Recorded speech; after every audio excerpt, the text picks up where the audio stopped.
Hello, class and professor.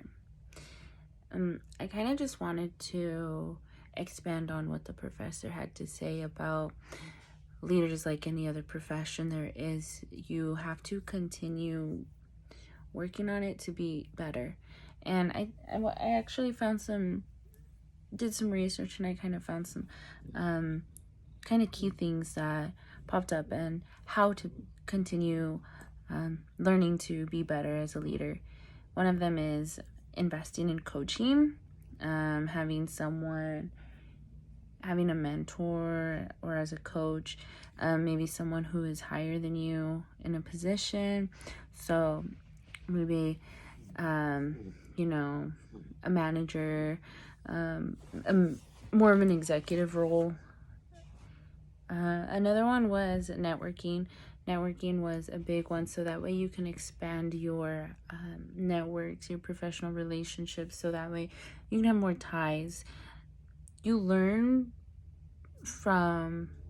more when it comes from different areas. So learning from people with different backgrounds and not just the same background as yours, learning from different people with different experiences, different expertise really does make someone learn more. It opens up their minds, open up their horizons, and also eliminates some bias, which can hinder your learning experience. Another one was reflecting and evaluating.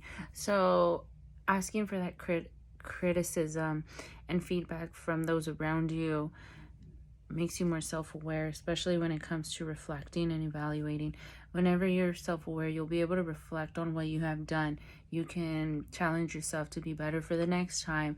So if you had a meeting and you don't think that you did really well on your presentation, maybe you could try to find another way on how to be better on it. Another one is listening. So a lot of people love to talk.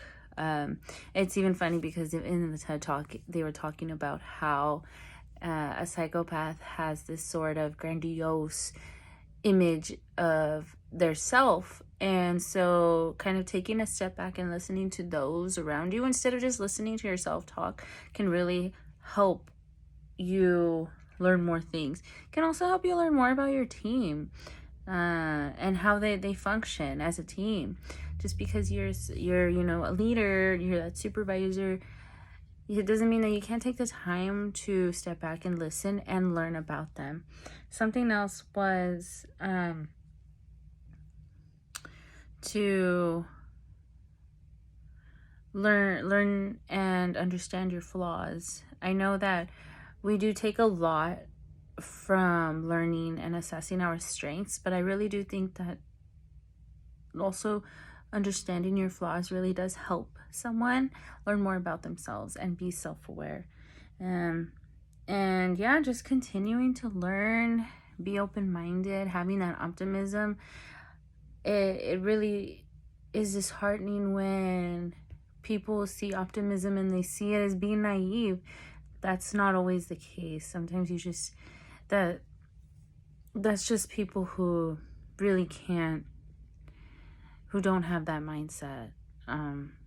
And just having that optimism, open-mindedness really does make a leader better, and it makes people more open and welcoming to have them on their team. So just those kind of tips to kind of help a leader or help anyone be better at what they're doing. So yeah, I hope we can all take some of this advice. Thanks. Bye.